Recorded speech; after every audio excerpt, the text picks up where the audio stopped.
Bismillahirrahmanirrahim. Alhamdulillahi wa kafa. Wassalatu wassalamu ala nabiyyina al-mustafa wa ala alihi wa ashabihi ahli sidqi wal wafa. Assalamualaikum warahmatullahi wabarakatuh. Hadirin dan hadirat, pemirsa dimanapun Anda berada, alhamdulillah kita kembali mengkaji kitab Al-Jami' Al-'Am fi Fiqh Siyam, panduan lengkap fikih puasa bulan Ramadan. Dan pada kesempatan ini kita akan bahas tentang kepada siapa puasa diwajibkan. Jadi puasa Ramadan ini kepada siapa sih diwajibkan puasa Ramadan ini gitu. Apakah kepada semua orang dan semua keadaan, yang kecil maupun yang besar, wanita maupun laki-laki, yang sedang ada halangan maupun tidak ada halangan gitu, yang sedang safar ataupun yang tidak sedang safar. Nah, maka mari kita bahas. Penulis berkata, wajib hukumnya bagi setiap muslim yang baligh, berakal, dan dia mampu berpuasa, dan dia orang yang mukim, artinya tidak sedang safar, ada di rumah, tidak safar, sedang tidak dalam perjalanan jauh, dan tidak terdapat padanya hal-hal yang melarangnya berpuasa, maka hukumnya wajib baginya berpuasa bulan Ramadan. Nah, jadi syarat yang pertama, dia yang muslim. Siapapun saja dia muslim, maka wajib baginya berpuasa. Berarti selain muslim tidak wajib mereka berpuasa. Kenapa? Karena Allah Subhanahu wa taala berfirman, "Wa ma mana'ahum an tuqbala minhum nafaqatuhum illa annahum kafaru billahi wa rasulih." Surat At-Taubah ayat 54. Allah berfirman, tidaklah mereka ini orang-orang non-muslim yang bukan muslim, tidaklah mereka itu nafkah-nafkah, sedekah-sedekah yang mereka keluarkan itu tidak diterima oleh Allah Subhanahu wa taala gitu. Kenapa? Karena mereka masih kufur, tidak beriman kepada Allah dan Rasulnya, belum masuk agama Islam yang dibawa oleh Rasulullah Nabi Muhammad SAW gitu. Tidak mengikuti Nabi akhir zaman, sehingga mereka yang non-Islam ini tidak wajib baginya berpuasa. Tapi dalam ayat lain Allah Subhanahu wa taala berfirman bahwasanya orang-orang non-Islam pun dia akan diminta pertanggungjawabannya oleh Allah Subhanahu wa taala. Akan Allah siksa dari ibadah-ibadah ini yang tidak mereka lakukan seperti sholat. Allah berfirman, "Ma salakakum fi saqar? Qalu lam nakum minal musallin wa lam nakun nut'imul miskin wa kunna bi ayati rabbina la khadiin." Atau lupa saya. Artinya ketika Allah bertanya kepada orang-orang kafir yang telah Allah masukkan ke dalam neraka, Allah berfirman, apa yang membawa Anda ke neraka Sakor ini? Salah satu nama neraka namanya Sakor. Kenapa Anda masuk neraka Sakor ini?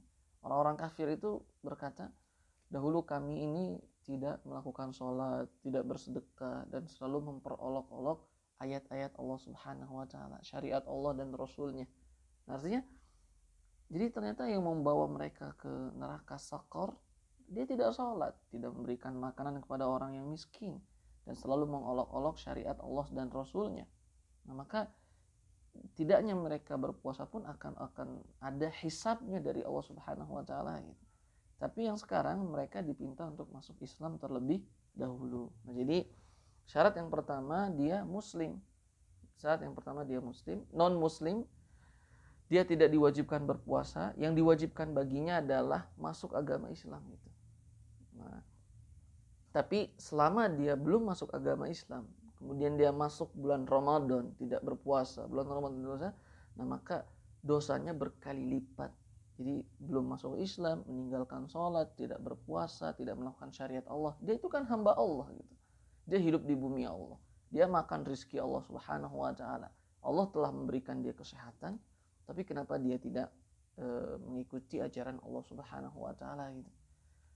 Kata Rasul Nabi Muhammad SAW ketika melihat Umar bin Khattab suatu pagi pernah membawa kitab Injil. Kata Nabi SAW, Allahu Akbar, wahai Umar, ada apa di tangan Anda membawa Injil? Nabi SAW berkata, kalau saja Nabi Isa alaihissalam hidup di zamanku ini, niscaya dia itu akan mengikuti ajaranku, ajaran Nabi Muhammad SAW. Jadi artinya apa? Nabi Musa alaihissalam ketika wafat diganti dengan Nabi Isa. Maka pengikut Nabi Musa harus mengikuti Nabi Isa. Ketika Nabi Isa Allah angkat ke langit gitu, maka datang Rasul setelahnya itu Nabi Muhammad SAW. Maka pengikut Nabi Isa, umat Kristen yang sekarang gitu, mereka wajib mengikuti agama Nabi Muhammad SAW.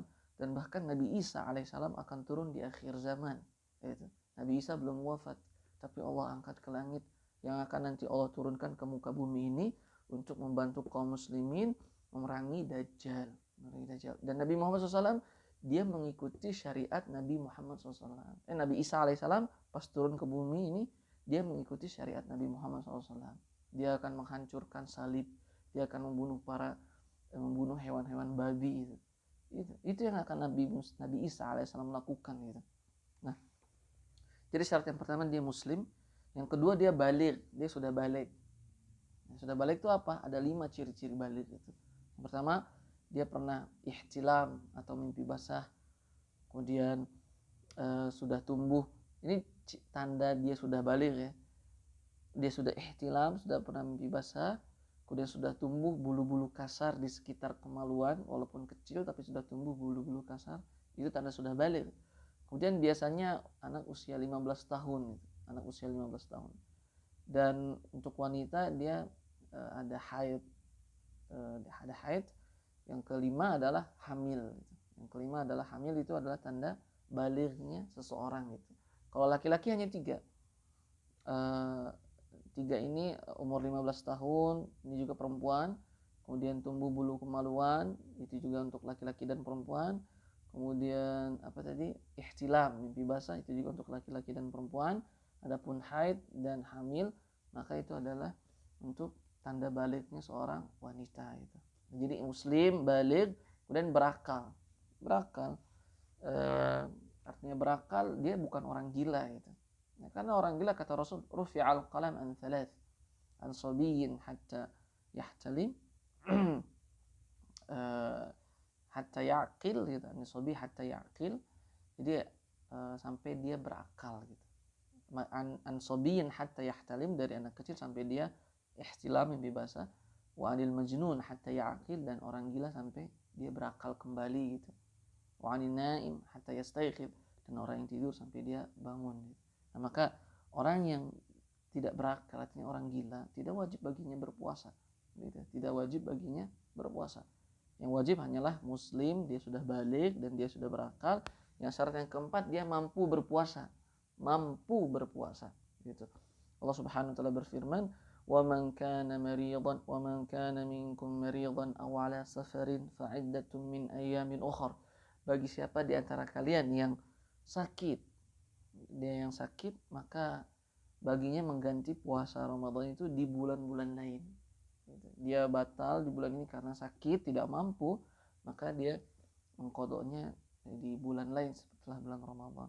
Syarat yang kelima, dia mukim, tidak sedang safar, tidak sedang perjalanan jauh. Dalilnya tadi, barang siapa yang sakit di antara kalian kemudian kalian sedang safar, maka boleh bagi kalian untuk berbuka puasa dan menggantinya, mengqadanya nanti di bulan lain. Surat Al-Baqarah ayat 185. Dan yang terakhir, yang keenam, tidak terdapat padanya hal-hal yang melarangnya berpuasa. Ini khusus untuk wanita, yaitu haid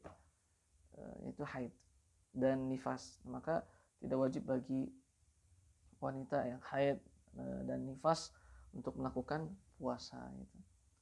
Wallahu taala a'lam wa a'lam bishawab. Jadi syaratnya muslim, baligh, berakal, dan dia mampu berpuasa. Kemudian dia tidak sedang dalam perjalanan jauh, tidak safar, melainkan dia mukim. Yang keenam, tidak haid dan tidak nifas. Wallahu a'lam bishawab. Subhanakallahumma wa bihamdika asyhadu an la ilaha illa anta astaghfiruka wa atubu ilaik. Assalamualaikum warahmatullahi wabarakatuh.